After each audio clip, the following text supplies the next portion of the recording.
నమస్కారం. ఎలా ఉన్నారు మీరంతా? మీరు మంచి స్థితిగతుల్లో ఉండాలని నేను కోరుకుంటున్నాను. ముఖ్యంగా మానసికంగా. జీవితంలో మనకు తోడెవరు, ఎవరిని మన వెంట ఉంచుకోవాలి, ఎవరితో మనం స్నేహం చేయాలి. స్నేహం అనేది చాలా ప్రధానమైనటువంటి పాత్ర పోషిస్తుంది. స్నేహితులు మీ జీవితంలో చాలా ప్రధానమైనటువంటి భూమికను, పాత్రను పోషిస్తారు.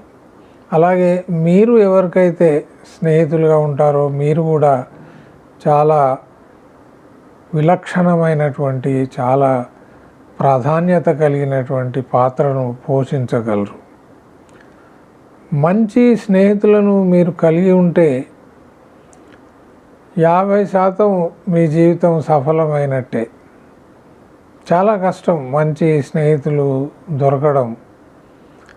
మీ జీవిత కాలంలో ఒకరు లేదా ఇద్దరు మంచి మిత్రులు, సౌహృదయం కలిగినటువంటి మిత్రులు, ఎలాంటి స్వార్థ చింతన లేనటువంటి మిత్రులను మీరు కలుసుకోగలిగితే, వాళ్ళను మీరు ఎంపిక చేసుకోగలిగితే, వాళ్ళను గుర్తించగలిగితే, వారి యొక్క సహచర్యంలో మీరు ఉండగలిగితే మీ జీవితం ధన్యమవుతుంది. తప్పకుండా మీరు జీవితంలో విజయాన్ని సాధిస్తారు. మంచి స్నేహితులను కలిగి ఉండడము అంటే జీవితంలో విజయాన్ని మనం సునిశ్చితం చేసుకున్నట్టే. అది success will follow you, that's it. చాలా సంబంధాలు మనకు ప్రకృతి పరంగా లభిస్తాయి.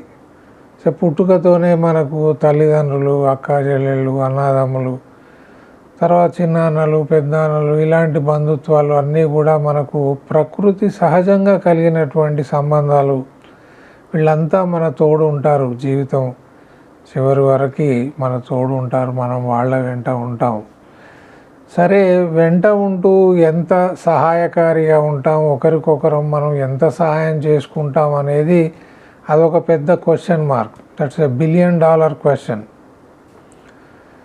కానీ ప్రకృతి సహజంగా లభించినటువంటి అతి పవిత్రమైనటువంటి సంబంధాల్లో అత్యధిక ప్రాధాన్యత కలిగినటువంటి సంబంధం, దానికి మించిన పవిత్రత కలిగినటువంటి సంబంధం మరొకటి లేదు.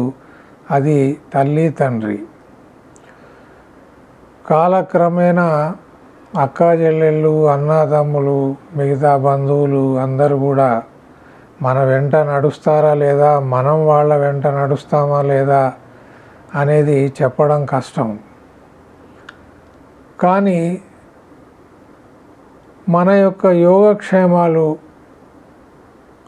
ఎక్కడో కోటికి ఎవడో ఒకడు ఉంటాడేమో, తల్లి తండ్రో బాధ్యత లేకుండా తమ పిల్లల పట్ల చాలా క్రూరంగా, అనాగరికంగా, స్వార్థపూరితంగా ప్రవర్తించేటువంటి తల్లిదండ్రులు ఎక్కడో కోటికి ఒకరో ఇద్దరో ఉంటే అది పెద్ద ఆశ్చర్యం కలిగించేటువంటి విషయం ఏమీ కాదు. అలాంటి వాళ్ళు కూడా ఉంటారు. కానీ 100కి 100% తల్లిదండ్రులు తమ పిల్లల యొక్క బాగోగులు చూస్తారు. తల్లిదండ్రులు తమ పిల్లల్ని చాలా అపురూపంగా, ప్రేమగా, అనురాగంతో పెంచుతారు, ప్రేమిస్తారు. పిల్లలు వాళ్ళ తల్లిదండ్రులను అలా ప్రేమిస్తారా అనేది మళ్ళీ అదొక $1 బిలియన్ క్వశ్చన్ అగైన్. మనం చూస్తూనే ఉన్నాం పిల్లలు ఎంత స్వార్థపూరితంగా తయారవుతున్నారో, తల్లిదండ్రుల పట్ల ఎంత అగౌరవంగా, నిర్దాక్షిణ్యంగా ప్రవర్తిస్తున్నారో మనం చూస్తూ ఉన్నాం. వీళ్ళ సంఖ్య ఎక్కువ అవుతుంది నానాటికి. ఏది ఏమైనా మన తోడు ఎవరు అంటే ఎవరినైతే మనం ఎంపిక చేసుకోగలమో, ఉదాహరణకు మిత్రులు, అలాగే భార్య, భర్త, మళ్ళీ ఆ సంబంధం ద్వారా చాలా కొత్త కొత్త సంబంధాలు మన జీవితంలోకి వస్తాయి. ఎక్కడైతే మీరు ఎంపిక చేసుకోవడానికి, ఎంచుకోవడానికి, సెలెక్ట్ చేసుకోవడానికి అవకాశం ఉందో అక్కడ చాలా జాగ్రత్తగా, చాలా పరిశీలనగా చూసిన తర్వాతే మీరు మీ మిత్రులను కానీ, ఇలా వివాహం తర్వాత వచ్చేటువంటి సంబంధాలను కానీ చాలా జాగ్రత్తగా మీరు ఎన్నుకోవాలి. దాని మీదనే మీ యొక్క జీవితం యొక్క ఉన్నతి, అభివృద్ధి, మనశ్శాంతి, ప్రశాంతత, విజయం, అపజయం ఇవన్నీ కూడా ఆధారపడి ఉంటాయన్నమాట. సంబంధాలు రెండు రకాలుగా ఉంటాయి. ఒకటి సత్సంగము, రెండోది కుసంగం. సంస్కృతంలో ఉన్నప్పటికీ ఇబ్బంది ఏం లేదు. సత్ అంటే మంచి, సంగ్ అంటే సభ్యుల యొక్క సమూహం లేదా వ్యక్తుల యొక్క సమూహం. సత్సంగము అంటే మంచి వ్యక్తుల యొక్క సమూహము. అలాగే కుసంగ్ అంటే చెడు వ్యక్తుల యొక్క సమూహం. మనం ఎవరితో కలిసి తిరుగుతామో అది మన ఎంపిక మీద ఆధారపడి ఉంటుంది. మనం ఎవరినైతే ఎన్నుకుంటామో వాళ్ళతోనే మనం స్నేహం చేస్తాం. సో స్నేహం చేసేటప్పుడు తొందరపడి స్నేహం చేయకూడదు, చాలా జాగ్రత్తగా చేయాలి. మంచి వ్యక్తులు అంటే వాళ్ళ మొహం మీద రాసి ఉంటుందా మంచి వ్యక్తి అని కానీ చెడు వ్యక్తి అని కానీ ఎలా గుర్తుపట్టగలగడం అంటే వాళ్ళ యొక్క ప్రవర్తన ద్వారా, వాళ్ళ మాట, వాళ్ళ యొక్క చేష్ట, వాళ్ళు చేసేటువంటి పనులు, వాళ్ళు మాట్లాడేటువంటి మాటలు. అందుకే అన్నారు, ఇంట ఉండి చూడు, వెంట తిరిగి చూడు అని. మీరు కొన్నాళ్ల పాటు ఒక వ్యక్తిని పరిశీలిస్తూ వస్తే, ఆ కుటుంబాన్ని కానీ మనం పరిశీలిస్తూ వస్తే మనకు తెలిసిపోతుంది వాళ్ళ మనస్తత్వం ఏమిటో, వాళ్ళకు ఉండేటువంటి విలువలు ఏమిటో, వాళ్ళు ఎలాంటి మనుషులో.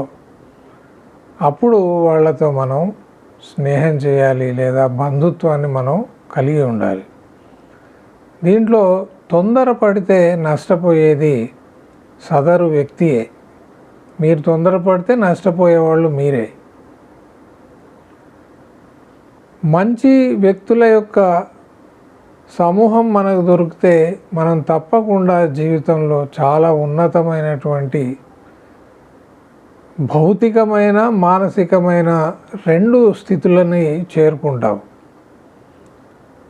వాళ్ళు ఇచ్చేటువంటి సహకారము, వాళ్ళు ఇచ్చేటువంటి ప్రేరణ, వాళ్ళు ఇచ్చేటువంటి ప్రోత్సాహము, ఏ వ్యక్తి కూడా ఎవరి ప్రోత్సాహం లేకుండా, ఎవరి అండదండలు లేకుండా, ఎవరి సహాయ సహకారాలు లేకుండా ఎదగలేడు.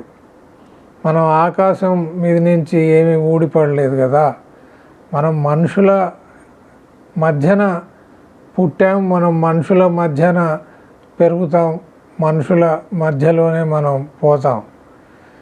కాబట్టి ఒక వ్యక్తి, సరి అయినటువంటి వ్యక్తి మీ జీవితంలోకి వచ్చాడంటే స్నేహితుడి రూపంలో కానీ, బంధువు రూపంలో కానీ, లేదా భార్య రూపంలో కానీ, భర్త రూపంలో కానీ, ఎవరైతే సరైన వ్యక్తి మీ జీవితంలోకి వస్తారో వారి ద్వారా మీ జీవితం పూర్తిగా ఆనందమయంగా, చాలా ఉల్లాసంగా, చాలా సరదాగా, ఎలాంటి ఇబ్బందులు లేకుండా, ఒకవేళ ఇబ్బందులు వచ్చినా కానీ వాటిని చాలా తేలిగ్గా పరిష్కరిస్తూ, వాటికి సమాధానం కనుక్కుంటూ, ఆడుతూ పాడుతూ చాలా ఉన్నతమైనటువంటి జీవితం వైపు మీరు ప్రయాణం చేస్తారు. ఒక చిన్న ఉదాహరణ నేను ఇస్తాను. మంచి వ్యక్తులు దొరకడం ద్వారా జీవితం ఎలా అభివృద్ధి చెందుతుందో. మీరు ఇన్ఫోసిస్ సుధా మూర్తి గురించి నారాయణమూర్తి గురించి విని ఉంటారు. వీళ్ళది ప్రేమ వివాహం. అంటే ఒకరినొకరు కలుసుకున్న తర్వాత, ఒకరినొకరు తెలుసుకున్న తర్వాత ప్రేమ వివాహం. అంటే ఇప్పుడున్నటువంటి ప్రేమ వివాహాలు కాదులేండి. దీంట్లో ఆకర్షణ ఎక్కువ, ఆలోచన తక్కువ. ఇది కేవలం ఒక వాసన, అంటే భౌతికమైనటువంటి వాంఛతో వచ్చినటువంటి సంబంధాలే తప్ప, అంటే అబ్బాయి అమ్మాయి కలిస్తే ఎంతసేపు ఎప్పుడు పట్టుకుందామా, ఎక్కడ ముట్టుకుందామా, ఈ ఆలోచనే తప్ప వాళ్ళలో ఉండేటువంటి గుణాలను చూసి, వాళ్ళకు ఉండేటువంటి ప్రత్యేకమైనటువంటి లక్షణాలను చూసి ఇష్టపడి వాళ్ళతో స్నేహం చేసి కాలక్రమేణా దాన్ని ప్రేమగా మార్చుకున్నటువంటి వ్యక్తులు ఎక్కడో 100కో 1,00,00,000కో ఉంటారు. ఈ సుధామూర్తి, నారాయణమూర్తి చాలామందికి ఈ విషయం తెలుసు. ఆయన వ్యాపారం చేయాలని అనుకున్నప్పుడు వాళ్ళ చాలా మధ్యతరగతి కుటుంబం. ఈ అమ్మాయి సుధామూర్తి గారు తమ యొక్క జీతంలోంచి, తనకు తన భర్తకు వచ్చేటువంటి జీతంలో నుంచి జాగ్రత్తగా ఒక 500 రూపాయలు ఆ బియ్యం డబ్బాలో వేస్తూ పొదుపు చేస్తూ వచ్చేది, భర్తకు తెలియకుండా. ఆ రోజుల్లో ఉండేటువంటి పెద్ద బ్యాంకులు ఇవే. పోపుల డబ్బా, లేకపోతే బియ్యం డబ్బా, ఇలాంటి డబ్బాలలో డబ్బును ఆదా చేసేవాళ్ళు ఆ రోజుల్లో. నేను 40-50 సంవత్సరాల క్రితం సంగతి చెప్తున్నాను. ఎప్పుడైతే భర్త తను వ్యాపారం చేయాలని అనుకున్నాడో, ఈ అమ్మాయి దాంట్లోంచి 10,000 రూపాయలు, ఆ రోజుల్లో 10,000 రూపాయలు చాలా పెద్ద అమౌంట్. 10,000 రూపాయలు బహుశా కొద్దిగా ఎక్కువేమో, సరే అమౌంట్ ఏదైనా ఆ డబ్బును తన భర్తకిచ్చి వ్యాపారం చేయమని ప్రోత్సహించింది. ఆయన యొక్క వెన్నంటి, ఆయనకు అన్ని వేళలా తోడు నీడగా నిలుస్తూ, కుటుంబ బాధ్యతలను తను మోస్తూ, భర్త నెలకి 20 రోజులు బయట తిరుగుతున్నప్పటికీ కుటుంబ బాధ్యతలన్నింటినీ మోస్తూ పిల్లల్ని చాలా ఉన్నతంగా తీర్చిదిద్దింది. ఆ తర్వాత ఆ వ్యాపారం అభివృద్ధి చెంది కొన్ని వేల కోట్ల రూపాయలు వాళ్ళు సంపాదించారు. కొన్ని వేల మందికి ఉద్యోగ అవకాశాలు ఇచ్చారు. అంటే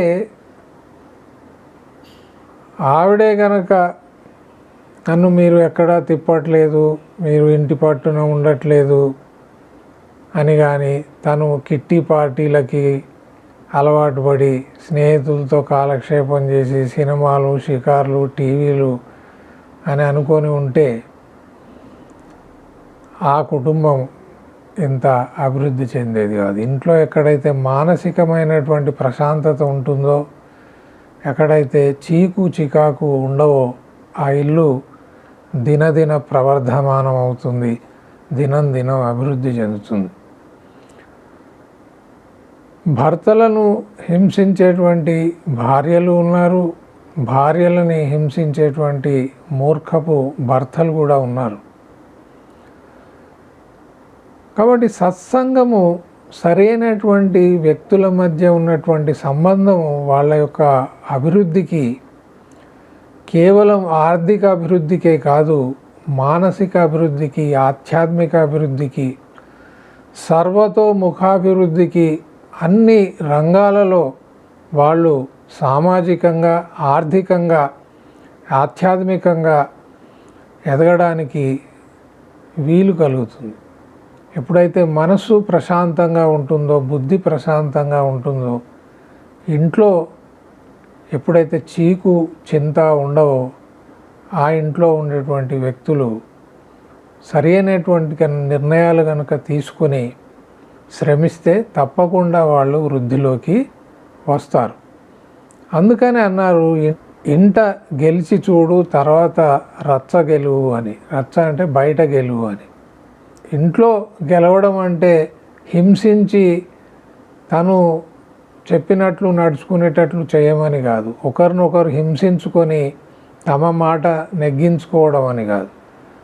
అన్యోన్యంగా చాలా ప్రేమ అనురాగంతో కలిసి ఉండి ఒకరినొకరు గౌరవించుకొని అవతలి వాళ్ళు చేసేటువంటి పని అది చాలా మంచిదైనప్పుడు, ధర్మమైనప్పుడు, ఉన్నతమైనప్పుడు తప్పకుండా దాన్ని ప్రోత్సహించి వాళ్ళకి పూర్తి సహాయ సహకారాలు అందిస్తే స్త్రీ కానీ పురుషుడు కానీ వాళ్ళు తప్పకుండా జీవితంలో రాణిస్తారు. ఇది సత్సంగమునకు సరైనటువంటి వ్యక్తులతో మనం సంబంధాలు ఏర్పరచుకోవడం, వాళ్ళు స్నేహితులు కానివ్వండి, లేదా బంధువులు కానివ్వండి, లేదా వివాహ సంబంధమైనటువంటి సంబంధాలు కానివ్వండి, వీటి ద్వారా మన యొక్క ఉన్నతి, మన యొక్క అభివృద్ధి, మన యొక్క విజయము అనేది సునిశ్చితం అవుతుంది. కాబట్టి అతి జాగ్రత్తగా మనం ఈ నిర్ణయాలు తీసుకోవాలి.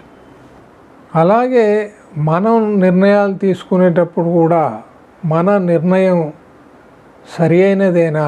ఎందుకంటే మన బుద్ధిలో 2 వర్గాలు ఉన్నాయి, 2 సమూహాలు ఉన్నాయి, 2 ధోరణులు ఉన్నాయి, 2 రకాల వాదనలు వినిపించేటువంటి శక్తి ఈ మానవుడి యొక్క బుద్ధికి ఉంది. దీన్ని మనం సుమతి, కుమతి అంటాం. సుమతి అంటే మంచి మతి, కుమతి అంటే చెడు మతి. మన బుద్ధి మనల్ని చెడు పనులని చేయమని ప్రోత్సహించవచ్చు, లేదా మంచి పనులను చేయమని ప్రోత్సహించవచ్చు. మనకు వచ్చినటువంటి ఆలోచన అది మంచిదా చెడుదా, కేవలం అదొక ఆకర్షణ లేదా తాత్కాలికమైనటువంటి సుఖమా? ఇప్పుడు కొన్ని ఎలా ఉంటాయంటే అది చేయడం ద్వారా వెంటనే సుఖం వస్తుంది, కానీ దీర్ఘకాలం తర్వాత, చాలా రోజుల తర్వాత దాని నుంచి వచ్చేటువంటి దుష్ఫలితం ఉండొచ్చు. ఒక చిన్న ఉదాహరణ మనం తీసుకుంటే, ఉదాహరణకి ఒకడికి ఒక వయసులో వాడికి శారీరకమైనటువంటి వాంఛ ఉంటుంది, ఉండొచ్చు కాదు, ఉంటుంది. సపోజ్ వాడు ఒక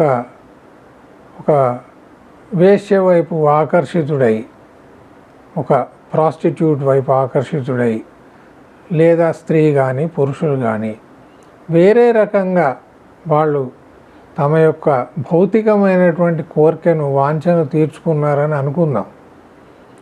దాని ద్వారా గర్భం వచ్చేటువంటి అవకాశం ఉంది. దాని ద్వారా ఎలాంటైనా డిసీజెస్, సుఖ వ్యాధులు అంటారు, వెనరల్ డిసీజెస్ వచ్చేటువంటి ప్రమాదం ఉంది, వస్తున్నాయి కూడా. ఈ రోజుల్లో రోజుకి కొన్ని వేలాది మంది తమ తల్లిదండ్రులకు తెలియకుండా గర్భస్రావము, అబార్షన్ చేసుకున్నటువంటి సంగతి వాస్తవం. ఇది మా అమ్మాయి డాక్టరు, గైనకాలజిస్టు, ఆమె చెప్తూ ఉంటుంది, బాయ్ ఫ్రెండ్తో కలిసి నిర్భయంగా, ఎలాంటి సిగ్గు ఎగ్గు లేకుండా, వాళ్ళకి ఎలాంటి అంటే ఒక నేరం చేశామే అనేటువంటి ధోరణి కూడా లేదు, స్వేచ్ఛగా వచ్చేసి డాక్టర్కి చెప్పి మాకు అబార్షన్ పిల్స్ ఇవ్వండి, ఇది 1వ నెల 2వ నెల అని చెప్పేటువంటి, పెళ్ళి కాకుండానే తల్లులు అవుతున్నటువంటి వాళ్ళు, అలాగే అనేక వ్యాధులకి గురైనటువంటి పిల్లలు రోజుకు ఒక్కొక్క నగరంలో ఒక నగరంలో నేను చెప్పేది వేలాది మంది ఉన్నారంటే ఆశ్చర్యపోనక్కర్లేదు. కాబట్టి మనం తీసుకునేటువంటి నిర్ణయం అది మంచి ఉద్దేశంతో కూడిందా, అది ఎలాంటి ఫలితాలని ఇవ్వబోతుంది అనేది మనం చర్చించడానికి, మనల్ని సరిగ్గా గైడ్ చేయడానికి, మార్గనిర్దేశనం చేయడానికి ప్రతి ఒక్కరికి కూడా ఒక మెంటర్, తప్పకుండా ఒక సలహాదారుడు ఉండాలి.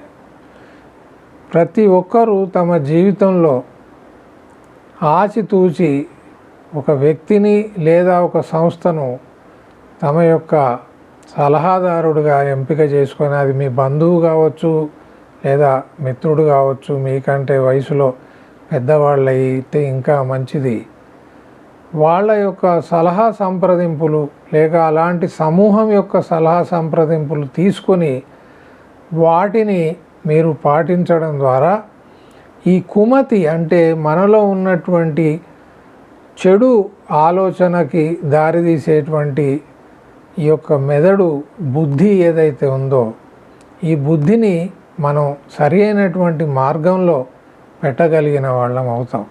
లేకపోతే క్షణికావేశంలో మనం తప్పుడు నిర్ణయాలు తీసుకొని మళ్ళీ జీవితం మొత్తం కూడా బాధపడాల్సి ఉంటుంది. చాలా వరకు నేరాలు, ఘోరాలు, తప్పులు ఏవైతే జరుగుతాయో అవి క్షణికావేశంలోనే జరుగుతాయి. అవి మనలో ఉన్నటువంటి కుమతి అంటే చెడు బుద్ధి ఏదైతే ఉందో దాని ప్రేరేపణకి మనం లొంగి పనులు చేయడం ద్వారా మనం నష్టపోతాం. ఈ విషయంలో ముందు ఇంకా చాలా మాట్లాడుకుందాం. కాబట్టి ఆచితూచి మీరు మీ స్నేహితుల్ని లేదా వివాహం తర్వాత వచ్చేటువంటి సంబంధాలని, వివాహం ద్వారా వచ్చేటువంటి సంబంధాలని, అది మీ భార్య కావచ్చు, స్త్రీ అయితే భర్త కావచ్చు, అక్కడ ఉండేటువంటి వారి ద్వారా వచ్చేటువంటి కుటుంబం, ఆ కుటుంబం వెనుక ఉండేటువంటి సంబంధాలు, ఎక్కడైతే మీకు అవకాశం ఉందో అక్కడ చాలా జాగ్రత్తగా అడుగు వేసి ఆచితూచి మీరు ఆ సంబంధాలని ఎన్నుకున్నట్టయితే మీ జీవితంలో కష్టాలు, అనవసరమైనటువంటి కష్టాలకి అవకాశం లేకుండా చాలా వరకు జీవితం సాఫీగా సాగడానికి మీకు సహాయం చేసుకున్న వాళ్ళు అవుతారు. ఈ విషయంలో ఇంకా చాలా మాట్లాడేది ఉంది. ఈ యొక్క నిడివి ఎక్కువైపోతుంది కాబట్టి దీన్ని మొదటి భాగం కింద ఇక్కడ ముగించి మిగతాది మళ్ళీ మనం మాట్లాడుకుందాం. నమస్కారం.